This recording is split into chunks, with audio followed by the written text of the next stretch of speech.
Hello, everyone, and welcome to this week's episode of Vendo Velocity. It's been quite a while since we went live on the podcast, so if this is your first time joining us, then welcome.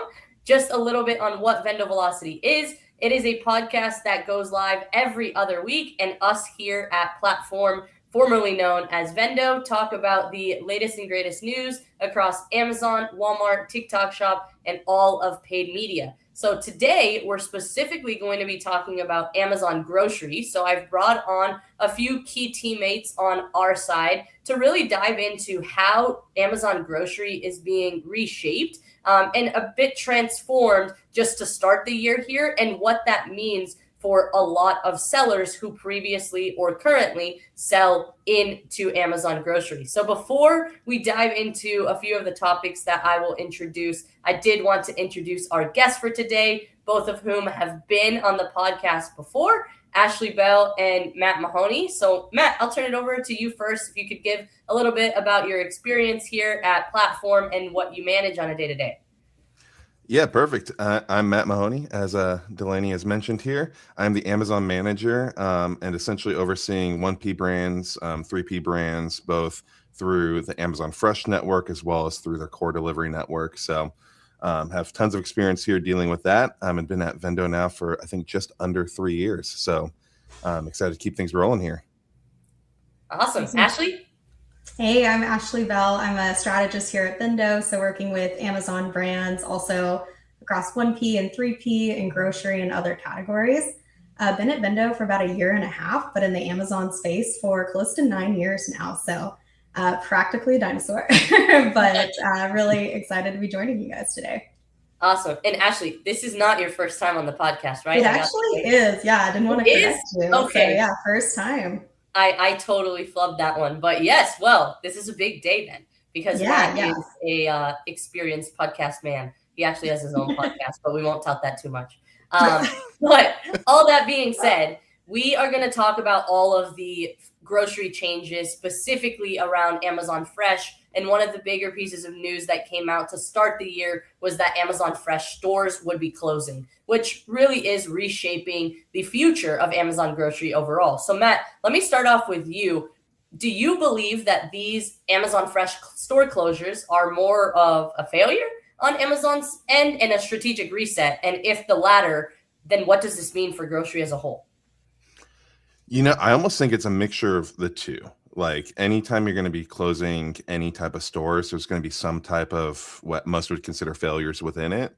But I do think it was allowing Amazon to really re-gauge the market in terms of grocery and how the competition has basically started stacking up within the past, really 4 years of growth with Instacart, Uber Eats, basically any final mile, and really help them pivot to unify under what is now Whole Foods core, Amazon Fresh being only delivery for that too. So it's a mixture of both in my head, but I think what we would call failures there, I think Amazon is using as data to really push forward and become a key player in the grocery space moving forward. Absolutely. That's a great point there, and totally agree with you that it is a little bit of both. I'm sure if you ask Amazon, it will be fully the latter. But all that being said, I think it's clear that the just walk out technology wasn't adopted in the way that they had assumed on the Fresh side, and that is a core part of the restructure as well. So Ashley, on that same note, what do you think that these closures signal about Amazon's overall grocery strategy and where that's heading to? Yeah, I mean, I think, like Matt said, they're definitely taking a lot of learnings from the Fresh in-store experience and applying it to other grocery channels. What we're seeing a lot of right now is Amazon really expanding their online offerings, especially in the perishables category. So expanding same-day delivery and offering that to more and more communities. I think really leveraging Amazon's existing strength in the grocery space. Absolutely. And then Matt, just as far as how you think Amazon is rethinking the role of physical stores, talk about that a little bit, and also how that is comparable to Walmart and other top grocers. Yeah, I mean, I think the most interesting news within all of this is obviously January, they announced the store closures for all of Fresh, come February and March if you were in California. The interesting part is it's also coming along with news of them testing out a store within store concepts within the Philadelphia area. So they're doing a current test there with Whole Foods. They're doing another test in Chicago to where you have like Amazon grocery one area, Whole Foods on the next, and essentially trying to make it more holistic, because Whole Foods, as we know, more organic grocery. You're not going to see your Coca-Colas, your Pepsis, and different other what we would deem unhealthy products within the mix there. And they're really starting to test that out. It'll be interesting to see what they think of those concepts and how customers interact with both different concepts, of one with two right next to each other, the other one where you can kind of scan a QR code and get those other groceries basically just brought out to you. And then the other one that's very interesting is the superstore concept that they're really building out right now, and how they're going to play into that. That's really been Walmart's bread and butter for their entirety of their business. And it'll be interesting to see what another, top huge player in the space can really do with that too. So there's a lot of different concepts that they're testing right now, on top of the Whole Foods expansion, where they're saying, hey, we're going to lean in more with Whole Foods and start to grow that channel too. So it's interesting to see the entire grocery space as a whole as it relates to Amazon right now. Yeah, absolutely. There's a lot of movement. So it wasn't just, hey, we're closing the Amazon Fresh stores and there's nothing else that we're doing. On top of that, we are seeing more unification of Whole Foods and Amazon Fresh. And to Matt's point, choosing cities like Philadelphia and Chicago for these tests is also important and indicative of where Amazon is going, because these cities, of course, provide enough volume to test those new formats quicker. Right. We know that those are next to some central fulfillment hubs that Amazon Fresh was previously using too. So it just allows them to gather customer data much quicker and also refine their strategy before scaling. So they've been using those cities in particular over the last few years. Even this isn't something new as far as the tests in those areas. But Ashley, let's talk about that a little bit more on why do you feel that Amazon is even testing a store within a store concept?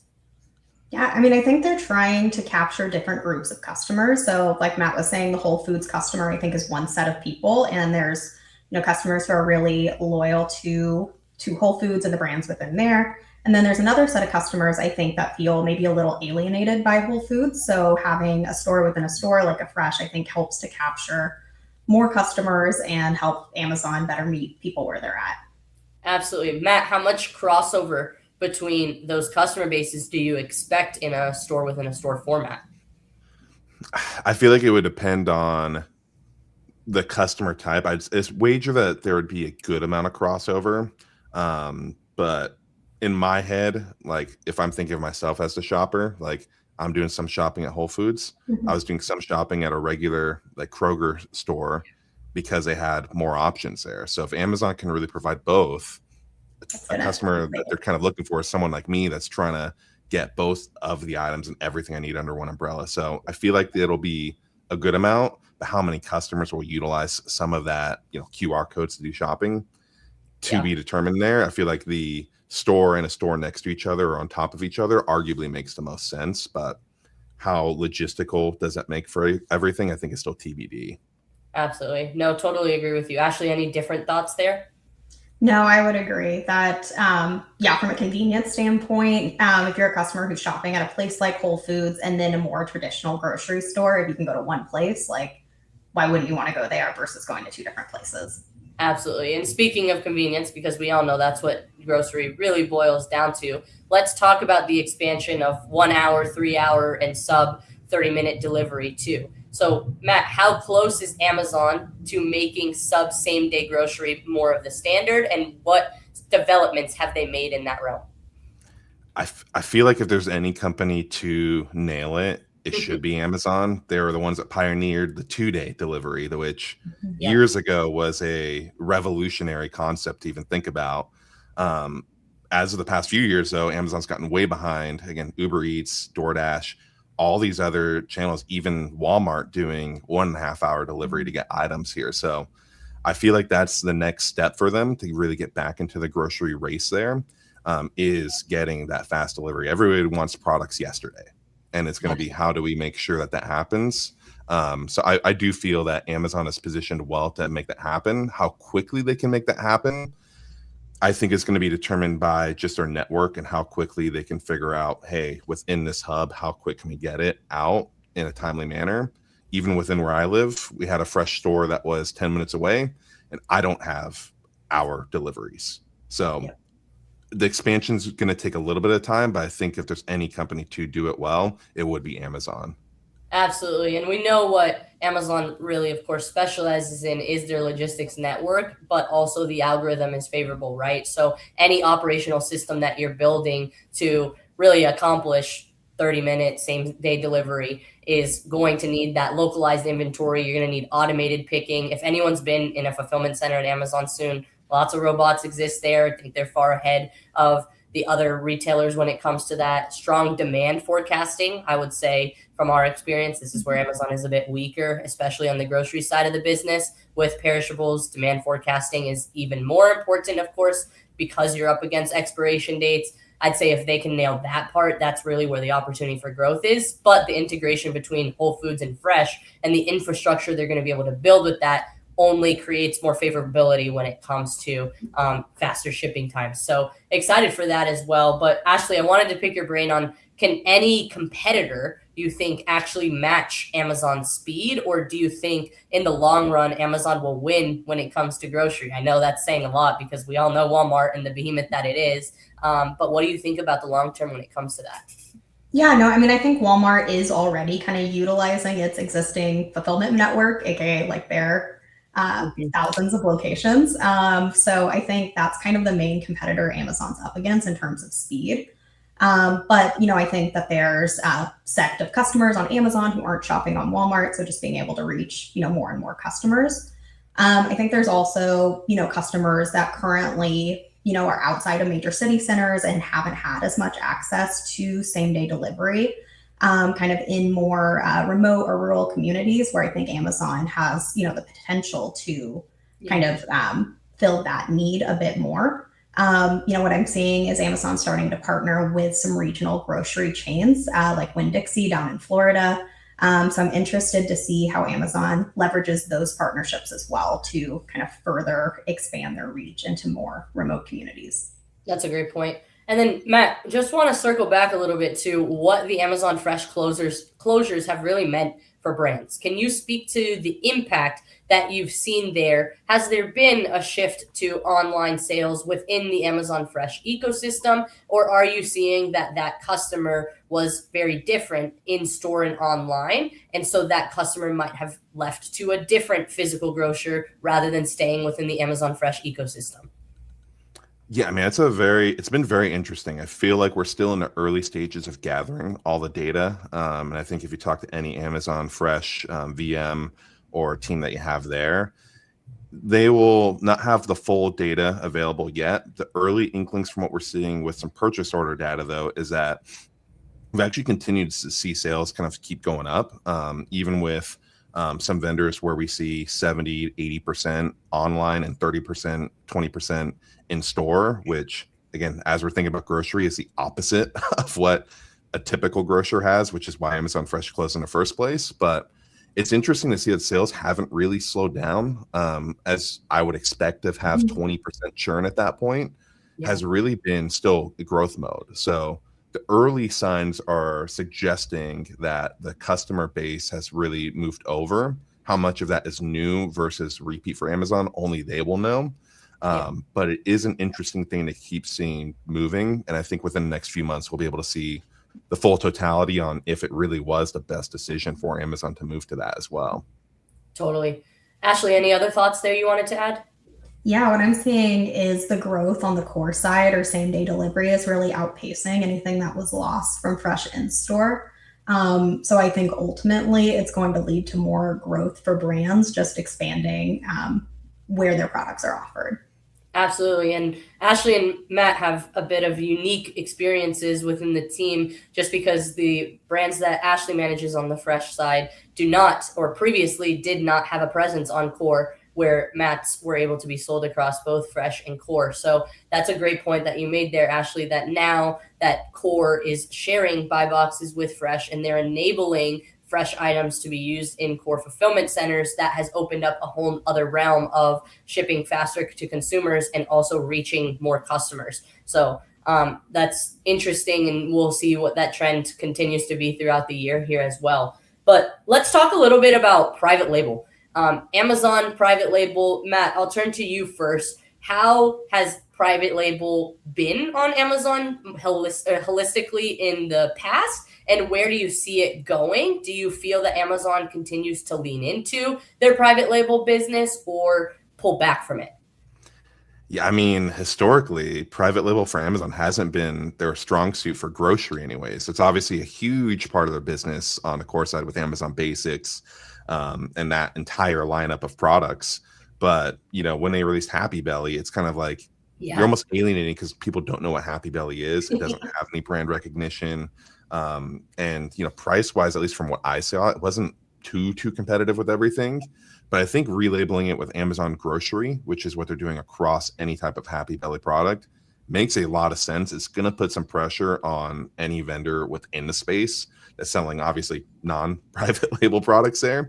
But I do think that there's chances to partner with Amazon if you have the capabilities to say, hey, how do we help you make this better? I do see Amazon Grocery becoming more and more of a threat there to vendors. But with that, there's an ever-growing channel on Amazon, too, to where you'll definitely feel some pressures, but I feel like it'll get weighed out by the increase of customers that we'll see too on the channel.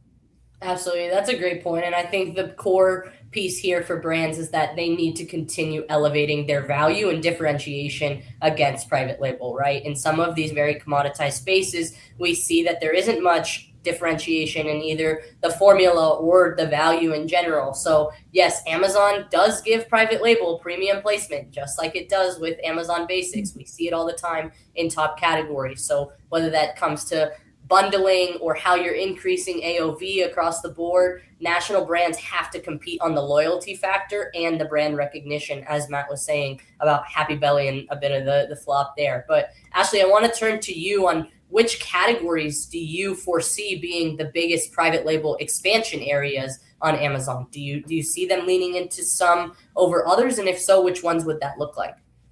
Yeah, no, I mean, I think like you said, it's areas where it's really commoditized, like where there's not a ton of differentiation in formula or in product. That's, not exclusive to any existing brands. I think, Amazon is able to be really competitive on pricing for their private label products, which, no secret that groceries are getting more expensive, gas is getting more expensive. I think customers are just becoming more and more price sensitive in the time that we're in. So I think that gives Amazon an opportunity to really, accelerate growth on their private label products. That being said, have tried doing some A/B testing against Amazon's private label products and more recognized brands in the perishable space.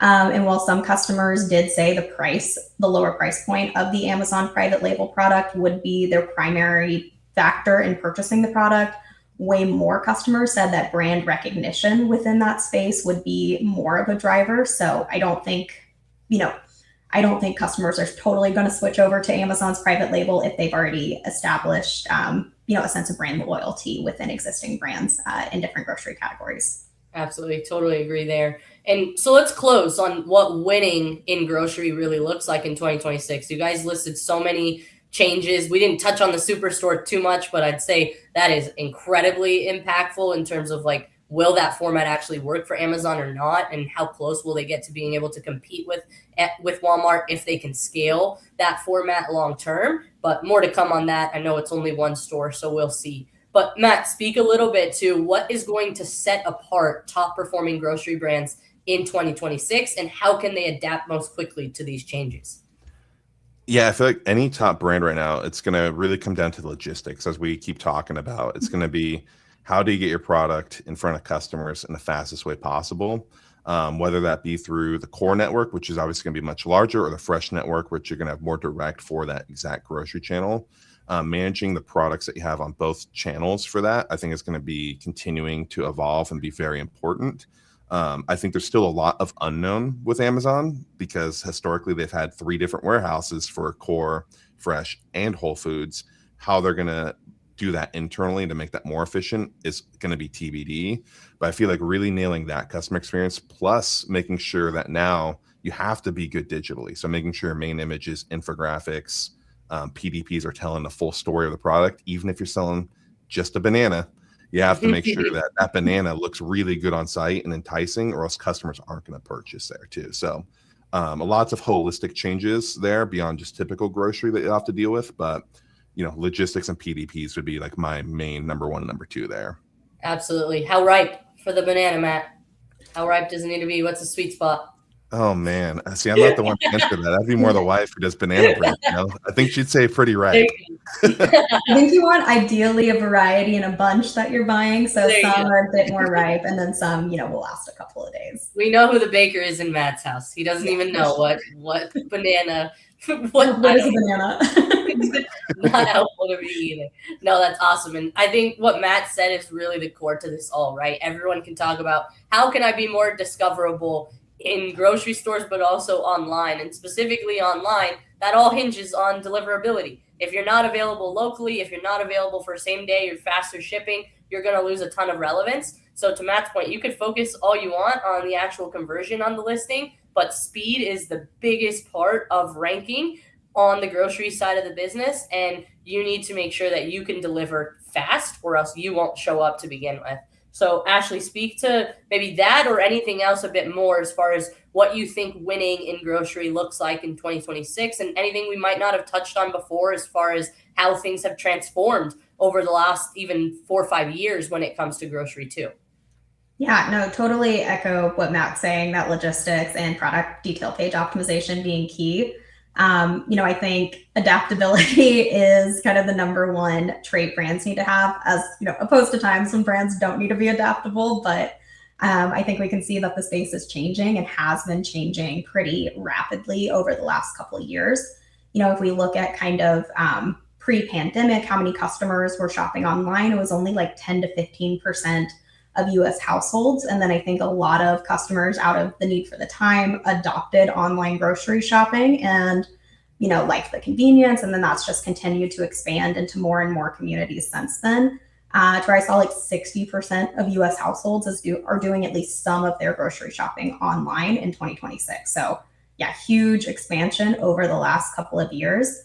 But I think as the Amazon online grocery space continues to expand, that's more data points for brands that they can utilize. So, brands that have previously not been available on the core side didn't have access to the same third-party data tools that brands on core had, that they're now gaining access to. So I think, leveraging that more fully to accelerate your growth on Amazon will be key. And I think it's also good for brands that have always been on the core side to be aware of the new players entering the space. So, something you may want to check out your market basket analysis. Maybe that's shifted over the last few months, and being able to leverage that data to best reach new customers.